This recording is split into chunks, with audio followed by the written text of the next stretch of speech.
Welcome to Let's Laugh About It, where all our conspiracy theories are fumble blind tested and beer reviewed. And now, here's your host, Thom Robertson.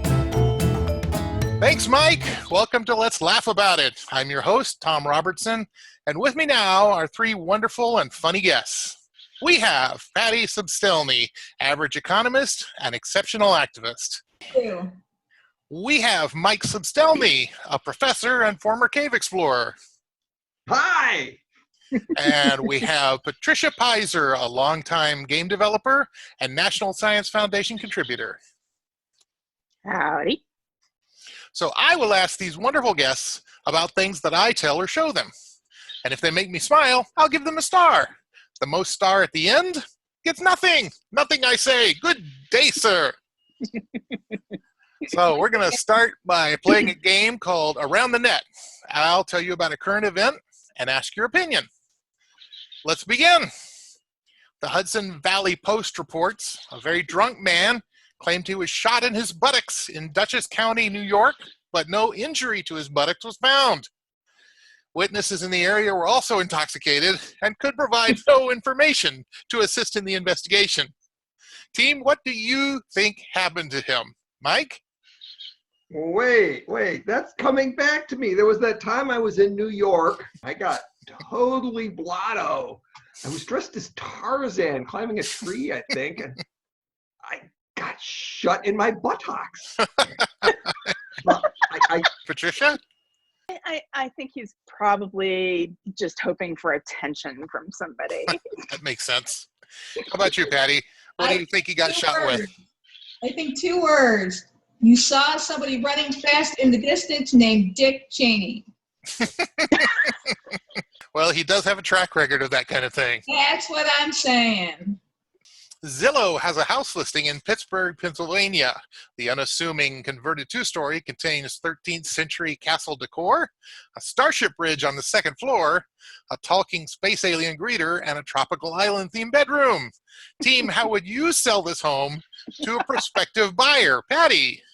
Ritalin. You just need to calm down because there's no other way to put up with this. I suppose that makes sense. Patricia? Well, I was thinking I would just call Richard Garriott directly and say, look, I got a house for you. Mike, how about you? Sell it. Oh, well, come on. These days, is there still a house out there that doesn't have a starship bridge? Really? The best part is that it's a totally unassuming ranch from the outside. Mm-hmm. Patricia, I love you, but your geek is showing. Of course. Oh, come on.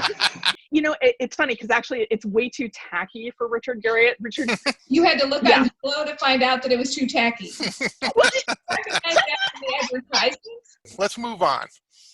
A medical student who makes 5,000 pounds a month selling photos of her feet online says she works hard to make them look aesthetically pleasing, but warns that it's far from an easy way to make a quick buck. Team, what body part would you make a quick buck off? Mike? Oh, I would also use my feet. As in, please, man, here's $10. Stop showing pictures of those ugly feet. Fact of the matter is, nobody has really attractive feet. Perhaps you don't have that fetish. Met a guy once. Patty, quick buck, body part? I'm going to have to go with my ears. I'm going to have to go there. They are quite frankly very attractive. And I don't think anybody can question that. Let's finish this up. A woman in Shenzhen, China, cried for days after a breakup and then shipped her ex 1 ton of onions. The order label came with instructions not to contact the recipient, but to just dump the onions at the front door. Team, what should he do with all those onions? I would have chosen something different to dump on his doorstep, like dog poop or horse manure or something like that. Onions to me are useful because I like French onion soup. So, Mike? Well, my father always told me that you can make a kitchen smell great by putting an onion in the oven. You can fool people into thinking you're a great cook and your house is a warm and welcoming place by putting an onion in the oven. So a ton of onions would be a great way to sell a house with a tropical alien starship dungeon. Patricia? Well, I too thought of onion soup because what else would that many onions? Who doesn't love onion soup? Right. So I was thinking you could do it for all the onion soup in China. Oh my God, absolutely. All right, that finishes up around the net. Now we're going to go to a game called Pimp Cats. We've dug deep into the Pimp Cat subreddit and found cats who have recently come into some wealth. Team, I'm going to show you a picture of a cat, and I want you to answer the question, how will she spend that money? Patricia. I think that this kitty is going to go buy herself a lynx coat because she's cold. Not having hair of her own, and since she has to be wrapped in a blanket anyway, she's going to get herself a fur coat for sure. There is a subreddit of people who take pictures of cats with cash. Mm-hmm. First of all, I find that completely crazy. We're talking about big bills. We're talking about a lot of money. Mm-hmm. Where do they keep this? Is this like stuffed in a basement somewhere? Or in a mattress? Do these people not understand how banking system works? Apparently not. That's absolutely crazy. So from the first perspective, I do not grant this premise. I think the whole thing is nuts. And I don't like it, and I do not authorize it or endorse it in any way. Now, having said that, this first picture, I have two responses. Number one, the cat needs to buy herself a body. All she is a head, and you don't see anything else. After that, she needs to use a couple of that bucks to buy better pattern fabric to be around her. But she can do better than mismatching flower prints. If you look at that cat, she is totally saying, it is so hard to find good help these days. So this cat is going to hire some help and then complain about it. Second picture, how will this little cat spend her money? Mike.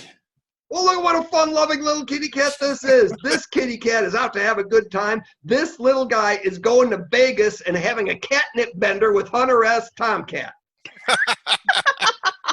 How will this orange guy spend his money? Patty. I think a better counterfeiting machine. Dollar bills look a little too gold, or maybe the ginger is playing off that, or maybe we need a better Photoshop or something. Because those dollar bills don't look real to me. Patty, I hate to burst your bubble, but this is a totally legit picture. That is real money, and that is Morris, the richest cat in the world, who can buy and sell us all with his 9 lives money. How will this queen of her castle spend her money? Mike.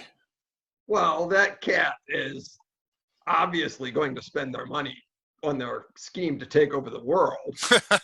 But first, she's going to explain the scheme to us in every detail before she kills us. Patricia. Looking at the bankroll here, this cat is going to buy whatever the fuck it wants. Yeah, I mean, that's a hell of a lot of dough. Mm-hmm. But if I were this cat, I'd be looking for a nose job to combat the flatness. Let's look at the final picture, the fifth picture. How will this working single mom spend her last dollar? Patricia. She's going to buy goldfish crackers so they can all feel fancy. Catnip. It always comes back to catnip. Just $1. Okay, we're finished with Pimp Cats, and now it's time for a lightning round where I'm going to put 60 seconds on the clock and you come up with amazing phrases to make me laugh. Tonight the category is Nancy Drew and the. Nancy Drew, of course, was a famous book series about a teenage detective. Examples of what I want you to tell me include Nancy Drew in the case of the mysterious yellow stain, Nancy Drew and the nerve of that bitch, and Nancy Drew and the torn splenius muscle. Okay, the clock is ticking, and go Mike.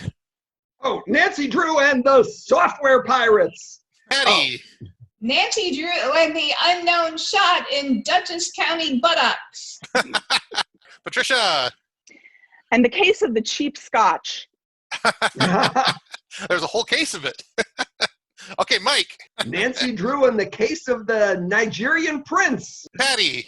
Nancy Drew and the used condom. Oh, that's never usually a mystery. Patricia. And the password to Pornhub. Everybody needs one. Patricia. And the Mystery Science Theater. Well, I have like 10. All right, let's hear some. The quest for a vaginal orgasm. And the yeah, I'll just leave it at that. All right, excellent. Thank you, everybody. That's the end of the lightning round. Okay, now it's time for Sweet Emoji. Sweet Emoji. In this segment, we're going to interpret sets of emojis, let's say creatively. All right, we're going to look at an emoji picture, and you tell me what it means. Patricia, what do you see? Working to strike a happy medium. Ooh, wow, awesome. I was thinking something, mystical, maybe astrology, but medium fits the ball so much better. Excellent. Patty. I was thinking your future will not be bright if you drive through a construction zone. All right, Patricia. Horse soup worshippers love to connect. Mike, we're looking at the one with the shark. Yeah, you've heard of a raw shark test. Well, this has a sun in it, so it's a cooked shark test.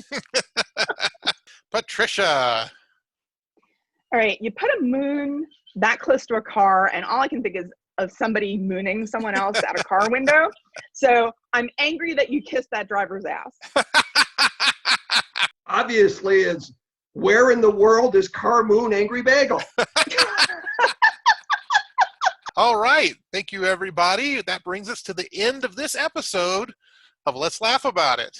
So who won? Well, I think Patricia got the most stars, but you, the viewer, are the actual winner. And I hope you laughed because we don't have any budget for prizes or anything. Not fair. What, I don't get the dining set? Jeez. Okay, let's wrap this up. On behalf of myself and my guests, we wish you all the best. And when you see crazy stuff on the internet, let's laugh about it. Bye, everybody. Bye. Bye-bye. That's our show, folks. Maybe next time, Tom will answer the question, if the devil makes work for idle hands, why do I always get the finger? That's maybe next time on Let's Laugh About It.